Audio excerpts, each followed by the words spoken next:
Across America, there's about 900 million acres of farmland, but in all of that, only 3% is owned by people of color. And the disparity continues to get wider. Our next guest is working to reverse that, personally helping hundreds of farmers of color worldwide. It's all through her nonprofit, Family Agriculture Resource Management Services, also known as F.A.R.M.S. Everybody welcome Jillian to the show. Welcome to the show. Thank you for coming. You're an incredible human, but this was all inspired by your grandpa, right? Yes, he was raised on a 160-acre farm in Muskogee, Oklahoma. So when he relocated to Kansas City and my great-grandmother followed, she hired a property lawyer to pay the taxes.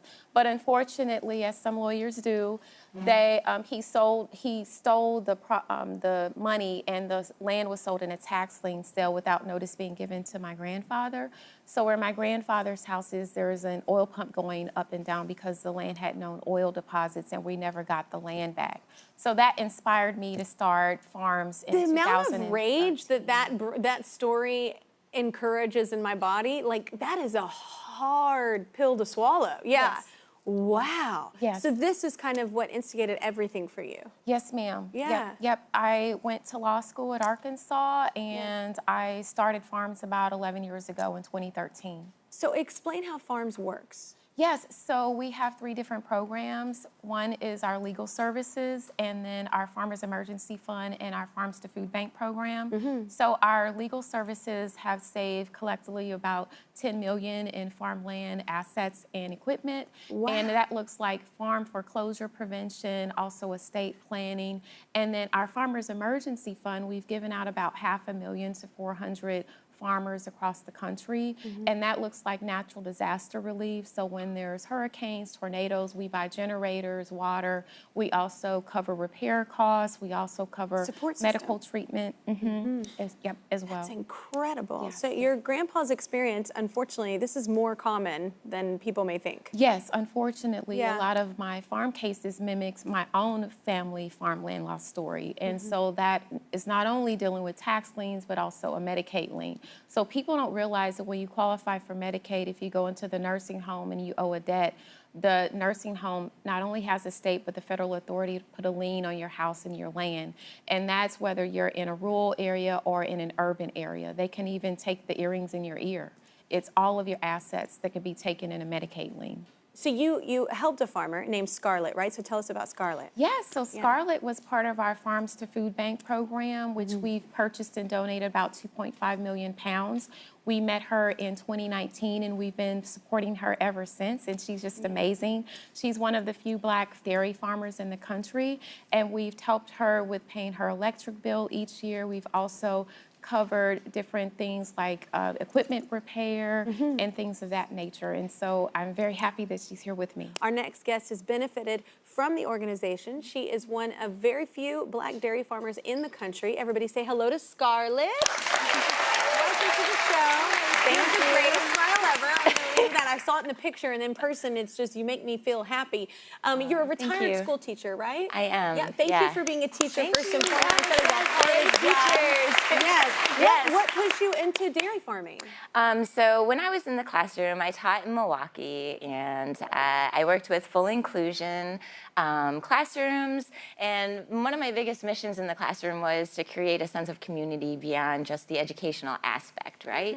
And so just when I was hitting like my stride and, you know, kind of getting into the prime years of my teaching, I got diagnosed with lupus, and then I got diagnosed with gastroparesis, and then a slew of other chronic illnesses kind of came with that.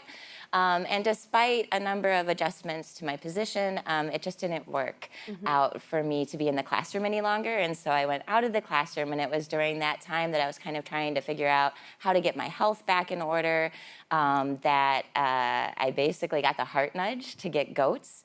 And it was at a time when my doctor said, you know, it's either a feeding tube or something else. And I said, okay, we're going to go ahead. We're going to get these dairy goats. Try something else. Yeah, we're going to try something different. We're going to try some milk straight from the mammal.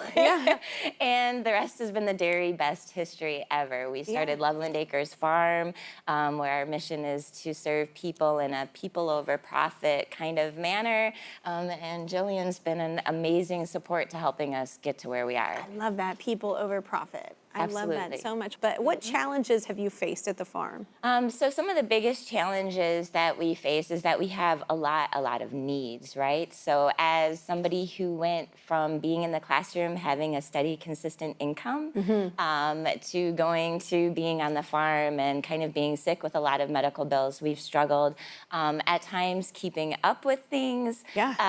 And we have massive needs still. We kind of do a little bit with, you know, what we have when we can, but we have needs like we need a new door, we have transportation needs to get little ones from the city out to the farm. That's a huge barrier. Lots of folks in the city don't drive, and so we need that transportation. And Miss Jillian has been amazing at stepping alongside of us and being somebody that has not only given me the confidence as a small-scale dairy farmer, because we do dairy a bit differently on my farm, but she's also, she's given me endless recommendations so that I can write grants, and with her backing me up, she's given me farming stipends. She helps us out every winter, you know, when it's a farmer's lull season, she makes sure that we're nice and warm.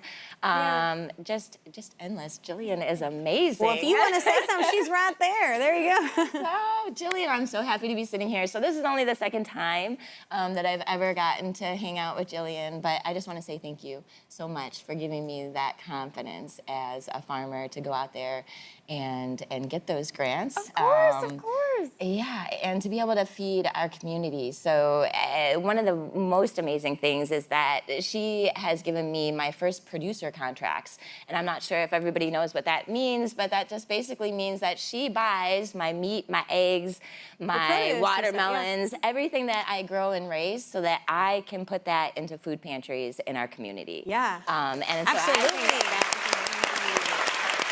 So, Jillian, you have something to tell Scarlett right now, right? Yes, so I didn't bring you here for nothing, but, but thank you for the motivation. But I've loved working with you over the past 5 years, and so F.A.R.M.S is going to cover the cost of a new door. Yes! It's a barn door, right? It's like a big barn door. It blows open, and That's got us suck in the winter. Yes. And then also we're going to continue to buy the eggs and the produce and everything from you, so we can keep donating to WIC pantries and everything in Wisconsin. And then also we're going to help with transportation.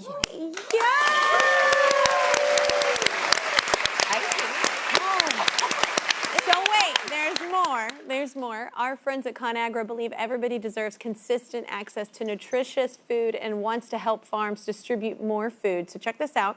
First, they're giving farms $10,000 to go toward helping Scarlett's farm grow and thrive. $10,000, and then maybe you can use it for a van, just saying, if you need a van for transportation. And Jillian, that's not all. They're also giving farms another $10,000 to help more farmers worldwide, just to help out. Thank you guys so much for joining us. We're going to be right back with What I'm Liking, everybody.